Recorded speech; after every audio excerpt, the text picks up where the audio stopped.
아멘. 오늘 하나님 말씀은 예수님께서 또 제자들과 예루살렘에 계시다가 잠시 밖으로 이렇게 나오는 그런 상황들이 되고 나올 때 아마 이 예루살렘 성의 아름답고 웅장한 모습들을 제자들이 보고 나서 예수님한테 이야기하면서 예수님 한번 저것 좀 보십시오 이렇게 딱 이야기하는 그런 상황 속에서 예수님께서 그것들 너희 다 보지 못했냐 이렇게 말씀하시는데 외부적으로 외형적으로 보이는 그 모습만이 아니고 그것의 미래까지 나는 다 보고 있다 이렇게 말씀하시면서 그 예루살렘 성이 돌 위에 돌 하나도 남지 않게 완전하게 파괴될 것이다 이렇게 말씀을 하셨습니다. 그러니까 제자들은 정말 자기들의 어떤 신앙의 상징이 될 수 있고 또 하나님의 임재의 상징 또 그 크고 아름다운 건물이 무너진다는 그 이야기를 듣고 충격 속에 빠졌습니다. 아마 제자들 입장에서는 건물 하나가 무너지고 또 이게 회파되는 것들이 아니고 정말 온 우주가 이렇게 끝나고 종말이 오는 것 같은 그런 어떤 심각한 상황 속에서 막 근심하면서 이제 예수님을 따라간 것 같고 감람산이라는 곳에 예수님께서 가시니까 제자들이 조용히 이제 가지고 있던 그 문제들, 궁금함 이런 것들을 가지고 가서 예수님께 이게 도대체 언제 이런 일이 일어날 것 같습니까? 또 그런 일이 일어날 때 징조는 어떻습니까? 라고 이렇게 물어보는 그런 상황 속에서 이제 3절부터 예수님께서 쭉 그 상황 속에서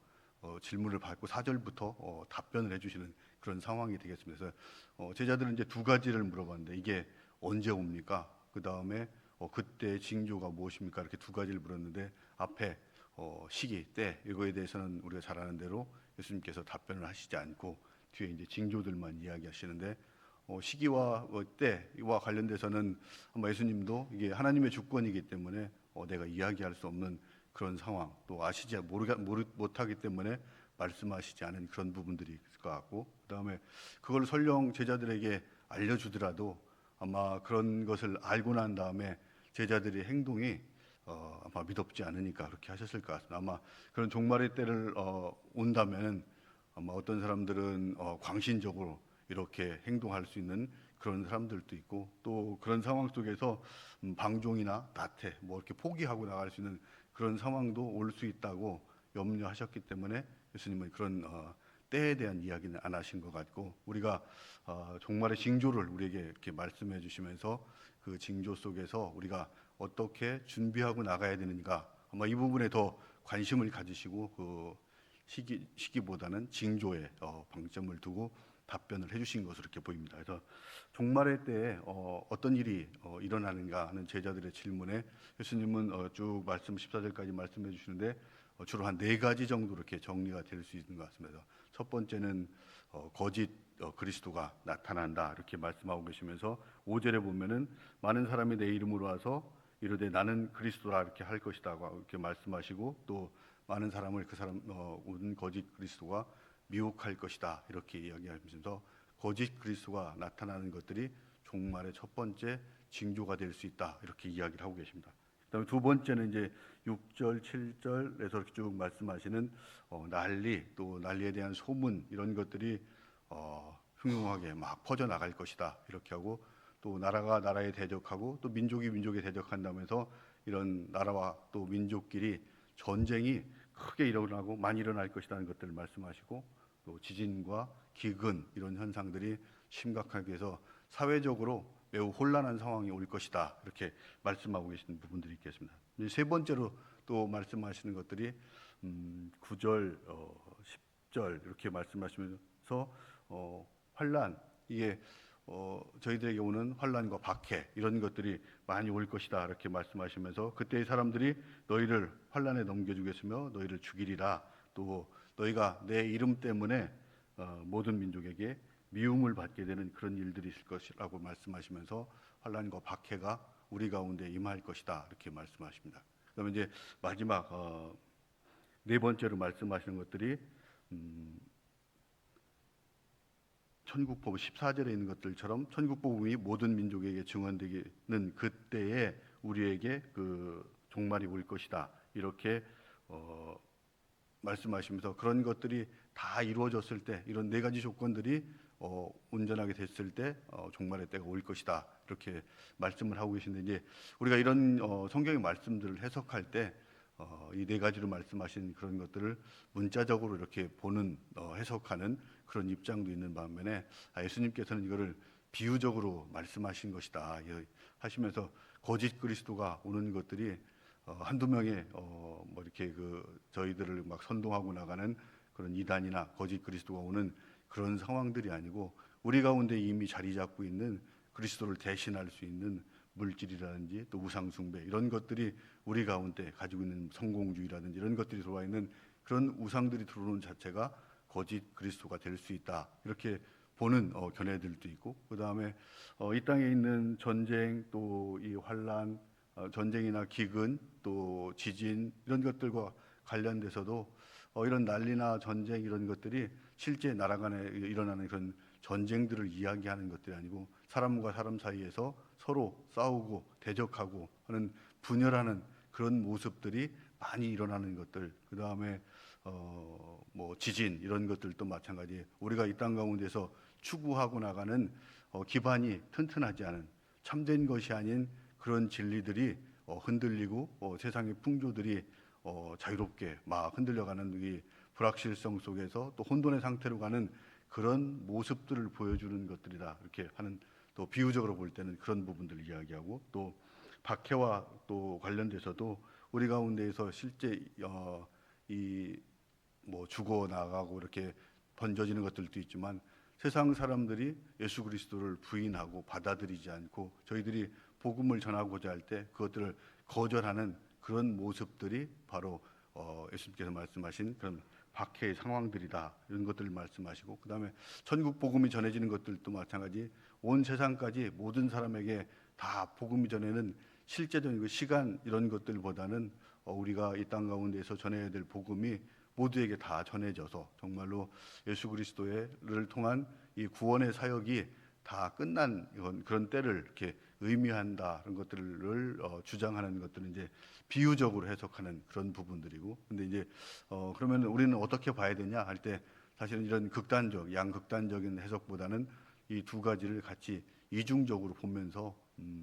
예수 그리스도에 대한 거짓 그리스도가 온다 이렇게 이야기한 그런 부분들에서 일단 그런 징조들이 많이 나타나는 것들도 있지만 우리 가운데에서 다른 것들이 자리 잡고 있는 그런 상황들을 염두에 두고 있다 하는 것들을 같이 이렇게 보는 것들이 있고 그 다음에 전쟁과 그 다음에 난리, 기근, 지진 이런 것들과 관련돼서도 이미 그 일들이 예수님 떠나시고 나서 뭐 AD 70년경에 예루살렘 성이 완전히 파괴되는 그것들을 통해서 실제 예언한 것들이 그대로 성취된 그런 부분들이 있지만은 그것 말고도 또 아까 얘기한 비유적으로 말씀하신 해석되는 세상 가운데에서 많은 그 혼돈스러운 모습들이 오는 그런 것들을 함께 이렇게 이야기하는 것이다 이렇게 해석하고 있고 나머지 뭐 우리가 복음이 전해져야 되는 것들 그다음에 환란과 박해 오는 것들도 마찬가지 많은 사람들이 이미 박해를 통해서 이 박해를 당하고 그랬지만 그것들보다도 또 세상 가운데서 우리가 당하는 그런 상황들이기 때문에 우리가 이미 살아가고 있는 이때의 그런 종말의 징조들이 우리 가운데서 다 일어나고 있는 것들이고 그것이 점점 더 심해지는 그런 상황으로 갈 것이다라고 하면서 여기 있는 문자적 해석과 그다음 비유적 해석을 같이 이중적으로 해석하는 그런 견해들이 더 많이 받아들이고 있으면서 그렇다면은 우리가 이 땅 가운데서 과연 이 종말의 징조를 바라보면서 우리가 해야 될 것들은 뭐고 또 주님께서 우리가 이게 이런 종말의 징조를 알려주신 이유는 뭔가 이런 것들을 바라볼 때 첫 번째 우리는 늘 깨어서 기도하고 준비하고 또 분별할 수 있는 그런 능력을 가져야 된다는 것들을 말씀하고 계신 부분들이 되겠습니다. 그래서 4절에 보면은 너희가 사람의 미혹을 받지 않도록 주의하라 이렇게 해서 거짓 그리스도가 와서 또 거짓된 진리들을 전해줄 때 우리가 그것을 우리의 영안을 통해서 분별할 수 있어야 되는데 그것들을 분별하지 못하고 한쪽으로 이렇게 휩쓸려 나갈 수 있는 그런 상황들이 올 수 있기 때문에 우리 스스로 하나님의 말씀을 해석하고 받아들이면서 성령이 주시는 그 지혜 안에서 주님의 참된 진리를 분별하고 나갈 수 있는 그런 준비들이 우리에게 되어 있기를 원하시면서 이런 종말의 징조를 우리에게 보여준 그런 부분들이 되겠습니다. 그 다음에 두 번째 우리가 또 이 종말의 징조를 알고 나서 준비해야 될 것들은 이 환난과 박해 그런 것들이 심한 고통을 우리에게 주고 그러지만은 주님께서 우리에게 말씀해 주시면서 6절에 보면은 삼가 두려워하지 말라 이렇게 이야기했고 이런 일들이 분명히 있을 것이다 이렇게 말씀하시고 또 3절에 보면은 그러나 끝까지 견디는 자는 구원을 얻으리라 이렇게 말씀하면서 우리가 이런 환난과 또 우리에게 주는 박해 이런 상황 속에서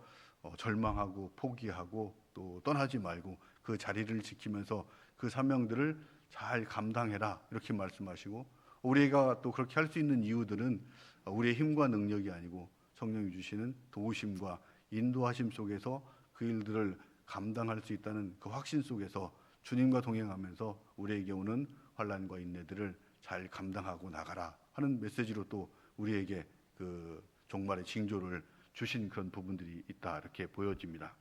그다음에 이제 마지막으로 궁극적으로 우리에게 주신 이 종말의 징조는 14절에 있는 것들처럼 천국 복음이 모든 민족에게 증언되기 위해서 온 세상에 전파되어야 된다